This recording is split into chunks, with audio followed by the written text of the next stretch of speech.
भगवान को मार नहीं पाया तो अब क्या करे। कंस ने सोचा कि क्यों ना मैं भगवान को मेरे घर बुला लूं। तो आज नारद मुनि के कहने पर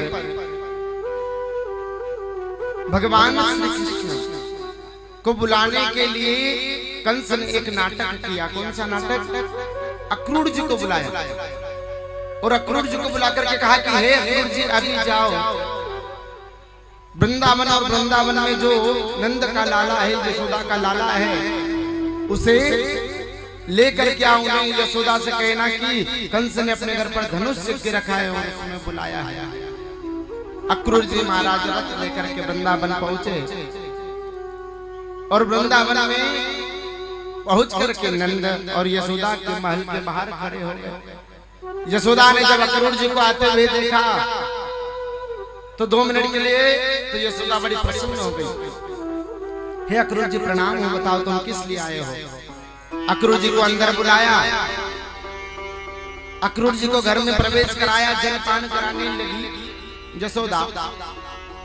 यशोदा जल लेकर के आई और अक्रूर जी से पूछा, हे अक्रूर जी आज बताओ कैसे आना हुआ, क्या बात है। तो अक्रूर जी कहते यशोदा मैं कंस के यहाँ से आया हूँ, मैं तुम्हारे लाला और कृष्ण और बलराम को लेने के लिए आया हूँ। मुझे तुम्हारे लाला कृष्ण बलराम को लेकर के जाना है। यशोदा पुनः पूछते क्या कहते हो अक्रूर जी, तुम मेरे लाला कृष्ण और बलराम को ले जाओगे क्या? कहाँ जाना चाहते हो? उस पापी कंस के यहाँ जिसने कभी पुतना को भेजा, जिसने कभी अकासुर को, जिसने कभी बकासुर को भेजा। हे अक्रूर जी कहो ना कि तुम मजाक कर रहे हो। अक्रूर जी कहते यशोदा हम सच बता रहे हैं, हम तुम्हारे लाला को लेने के लिए ही आए हैं। अब तो क्या था, वही यशोदा फूट फूट करके रोने लगी। जब यशोदा रोने लगी, हे अक्रूर जी बताओ ना तुम मजाक कर रहे हो, ऐसा कहो ना। अक्रूर जी कहते यशोदा कल प्रातः काल ही होते मुझे कृष्ण को यहाँ से लेकर के जाना है। कंस ने अपने घर पर धनुष सिक्के रखा है। बार बार आज यशोदा अक्रूर जी को कहती अक्रूर जी तुम्हें सोना चांदी जो कुछ चाहिए वो ले लो, लेकिन हमसे हमारे कन्हैया को दूर मत करो, क्योंकि हम कन्हैया के बिना एक पल नहीं रह पाते। आज तुम कैसा मजाक कर रहे हो कि तुम कन्हैया को दूर करने आए हो? क्योंकि एक माँ कभी नहीं चाहेगी कि उससे उसका बेटा कभी दूर चले जाए और ऐसी जगह जाए जहाँ से कभी वापस नहीं आ पाए। यशोदा खूब फूट फूट करके रोने लगी और अक्रूर जी कहते कि प्रातः काल होते लेकर के जाऊंगा। तो यशोदा ने सूरज से कहा, हे सूरज कभी तेरा उदय मत होने देना, यदि सूरज का उदय हो गया तो कल हमसे हमारा कृष्ण दूर हो जाएगा। हे चंद्रमा तू इसी प्रकार रात्रि बनाए रखना, यदि रात तुम यहाँ से चली गई ना और सूर्य का उदय हो गया तो कल मेरा कृष्ण मुझसे दूर हो जाएगा और कृष्ण से मैं दूर होना कभी नहीं चाहती। यह बात पूरे वृंदावन में आज हवा में फैल गई कि कल कृष्ण हमें छोड़ करके जा रहे हैं, कल कृष्ण हमें छोड़ करके जा रहे हैं। सोचो कि जिस दिन कृष्ण वृंदावन को छोड़ करके गए होंगे उस दिन वृंदावन में कैसा होगा। भाई अपने घर से कोई मुख्य व्यक्ति यदि घर छोड़ के जाता है तो कितने रोते हो आप, कि जब घर चलाने वाला ही, घर का मुखिया ही घर छोड़ के चले जाए तो क्या होता है उस घर का दुख, क्या होती है उस घर की पीड़ा, ये तो घर वाले जानते हैं। कि जब वृंदावन को छोड़ करके बिहारी जी ही जाने लगे तो वृंदावन किस काम का रहेगा। यशोदा खूब रोने लगी, सारे ग्वाल वाल आ गए। हे कन्हैया तुझे जाना ही था तो तूने हमारे साथ माखन चोरी की लीला क्यों की? माखन क्यों चुराया थोड़ी देर? गोपिया कहती है कन्हैया तुम्हें जाना ही था, तुम हमारे पास आए क्यों? एक तो थोड़ी देर आ गए, थोड़ा सा आनंद दे दिया और आप जा रहे हो। अब तुम्हारे बिना किसके साथ रहेंगे? कन्हैया तुम 1-2 घंटे यदि हमको दिखते नहीं तो हम रोज रोती हैं। अब तो तुम न जाने कब आओगे। गौवे भी पता है, गौवे भी खूब रोई है, बछड़े भी खूब रोए हैं कन्हैया के जाने के गम में। सारे ग्वाल लोग यशोदा के महल के बाहर आ गए और जोर जोर से रोने लगे। हे कन्हैया, माँ यशोदा क्या कहती, कन्हैया तुझे उखल से बांध दिया था क्या, इसलिए तू जा रहा है? हे कन्हैया बताना, तुझे माखन नहीं दिया क्या, इसलिए तू मुझे छोड़ छोड़ के जा रहा है? कन्हैया मैं तुझे आज वचन देती हूँ कि जितना माखन लगे उतना ले लेना, लेकिन तो हमें छोड़ करके मत जा, क्योंकि हम तेरे बिना रह नहीं पाएंगे। सुखदेव स्वामी कहते, राजन जैसे जैसे रात होने लगी, सारी रात सारे ग्वाल लोग बाहर आकर के टकटकी लगा करके देखने लगे कि कब हमारा कन्हैया हमें छोड़ करके जा रहा है। कई लोगों ने तो सोचा कि नंद भवन में ताले लगा दे ताकि कन्हैया हमें छोड़ करके जाए नहीं। माँ यशोदा खूब रो रो रो करके कन्हैया को लिपट लिपट करके कहते, कन्हैया तो हमें छोड़ करके सच में जा रहा है। सारे लोग आए, खूब जोर जोर से रोए। राधा जी भी आई सबसे अंतिम समय, लेकिन राधा जी रोई नहीं। क्यों नहीं रोई, क्या कारण है? क्योंकि ब्रज मंडल में कृष्ण से भी सबसे अधिक प्रेम करने वाली कोई भक्त थी या तो कोई प्रेमिका थी, तो वो राधा रानी। लेकिन राधा रानी रोई क्यों नहीं, क्या कारण है? क्योंकि राधा रानी जानती है कि कन्हैया ने यदि मेरी आंखों में आंसू देख लिए तो कन्हैया कभी छोड़ करके नहीं जाएंगे, और कन्हैया जब नहीं जाएंगे तो उनकी आगे की लीला कौन पूरा करेगा? भाई आने वाले को तो एक दिन जाना है, जो आया है, क्योंकि आया है जो जाएगा राजा रंक फकीर। और कोई सिंहासन चढ़ गया तो कोई बंधा जंजीर। राधा रानी रोई नहीं, लेकिन मंद ही मंद विलाप करने लगी। एक कन्हैया, तुम्हें यदि जाना ही था तो तुम क्यों आए?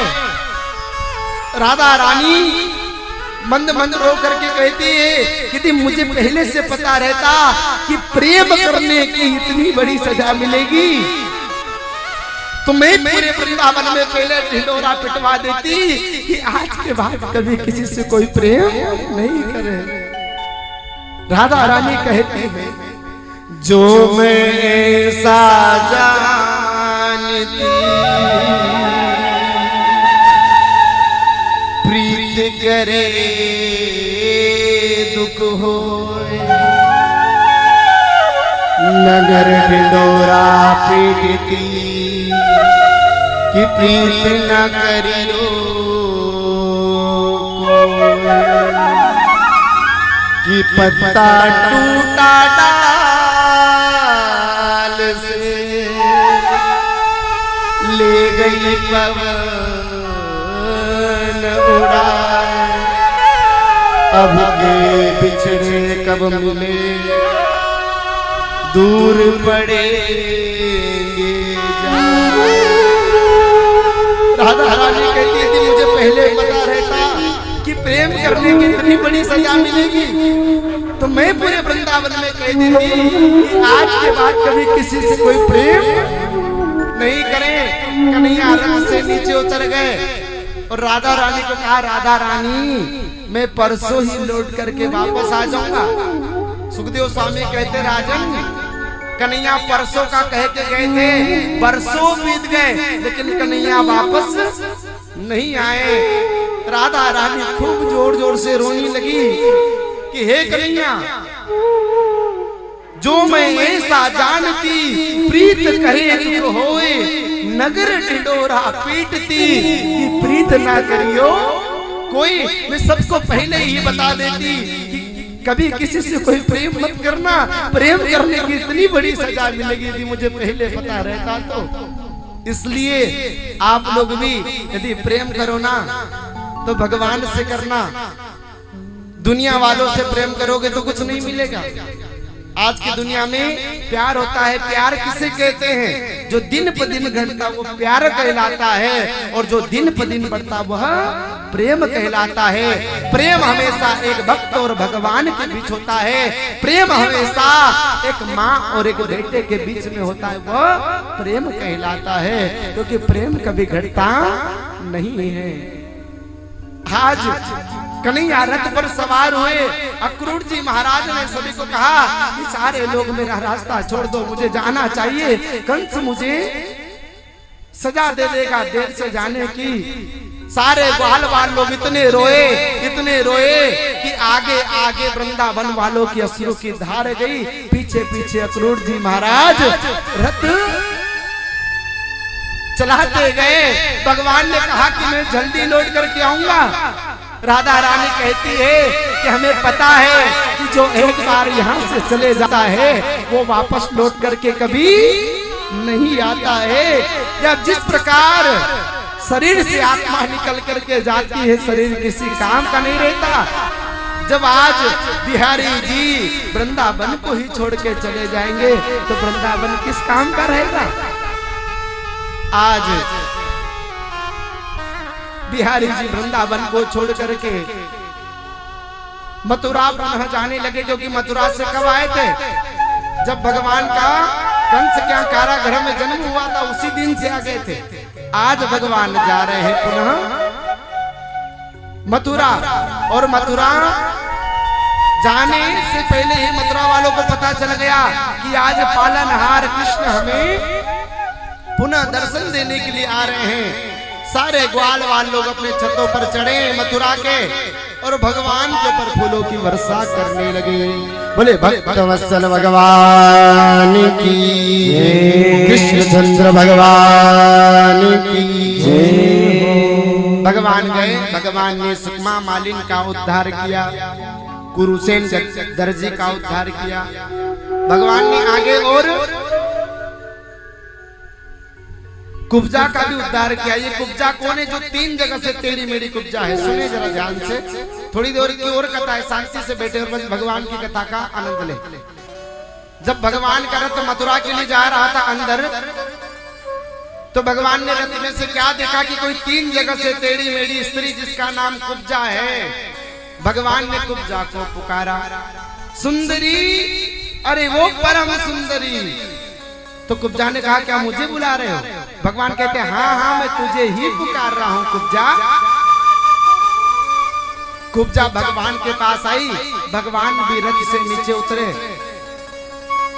और कहते परम सुंदरी।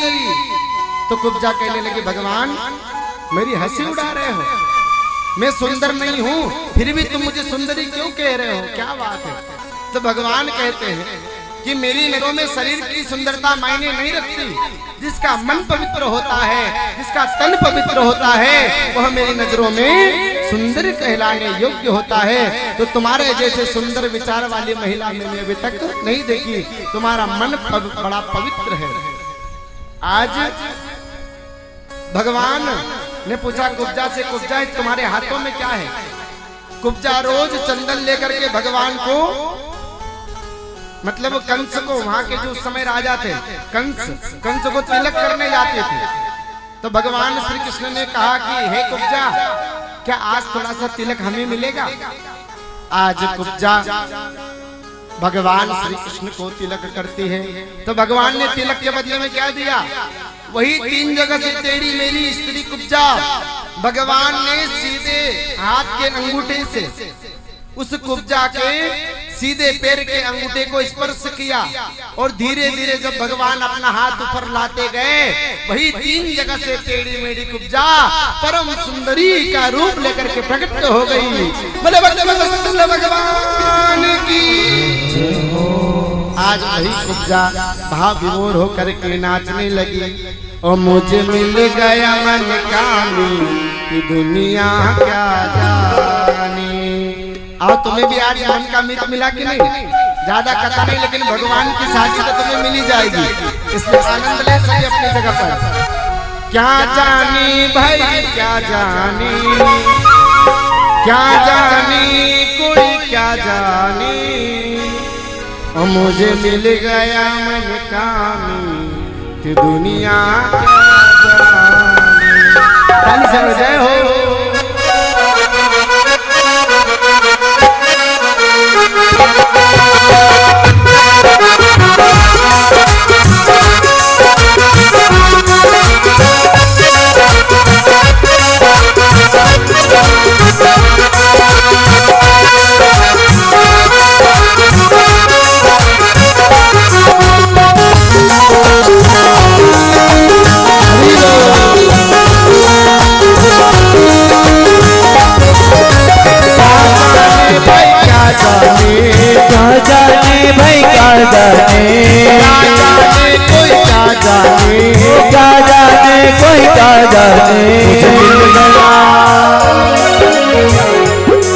मुझे मिल गया मन कामी दुनिया क्या जाने। मुझे मिल गया मन कामी दुनिया क्या जाने।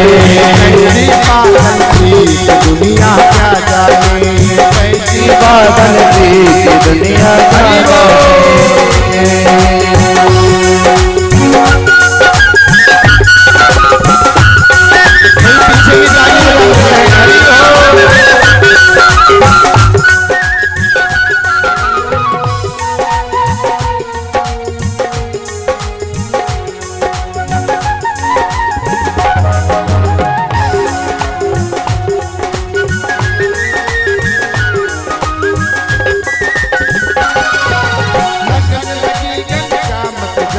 लगने लगी घनश्याम की जब से लगने लगी घनश्याम की जब से लगने लगी घनश्याम की जब से भैरे बाबरी में तो तब से भैरे बाबरी में तो तब से भैरे बाबरी में तो तब से भैरे बाबरी में तो तब से।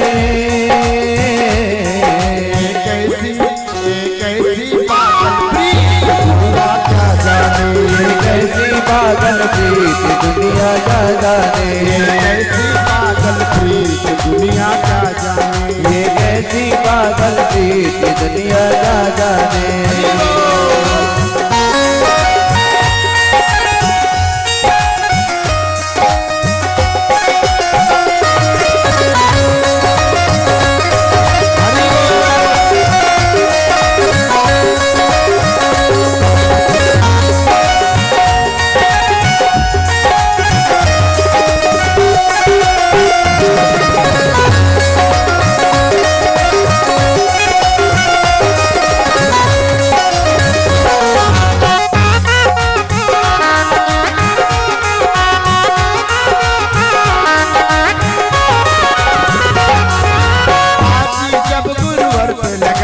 बाजी जब गुरुवर पे लगाई जब गुरुवर पे लगाई बाजी जब गुरुवर पे लगाई। पलट गया पासा मेरे भाई पलट गया पासा मेरे भाई पलट गया पासा मेरे भाई पलट गया पासा मेरे भाई। मेरी हार हो गई थी दुनिया क्या जाने। मेरी हार हो गई थी दुनिया क्या जाने। दुनिया क्या जाने। मेरा मन गया मन कामी दुनिया क्या जाने। क्या जाने भाई क्या जाने। क्या जाने भाई क्या जाने। क्या जाने कोई क्या जाने। क्या जाने कोई क्या जाने। मेरा मन कामी दुनिया क्या जाने। मुझे मिल गया मन कामी दुनिया क्या जाने। मिल गया मन कामी दुनिया क्या जाने। मुझे मिल गया मन कामी दुनिया क्या जाने। दुनिया क्या जाने। दुनिया क्या जाने। मुझे मिल गया मुझे मिल गया हरी मुझे मिल गया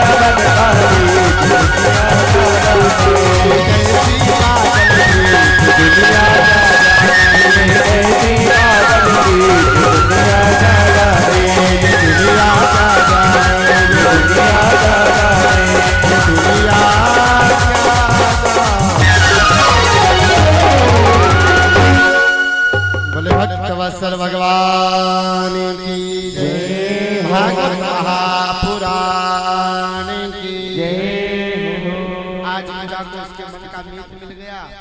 भगवान श्री कृष्ण ने कुब्जा का उद्धार किया और भगवान थोड़े से आगे बढ़े रंगशाला की ओर, कंस के महल की ओर। जब अक्रूर जी का रथ बढ़ने लगा तो कंस ने पहले ही कुबलिया पील नाम के 2 हाथियों को मदिरा का पान करा करके द्वार पर खड़ा कर दिया और कहा कि जैसे ही कृष्ण और बलराम आए तो उन्हें वहीं पर मार देना।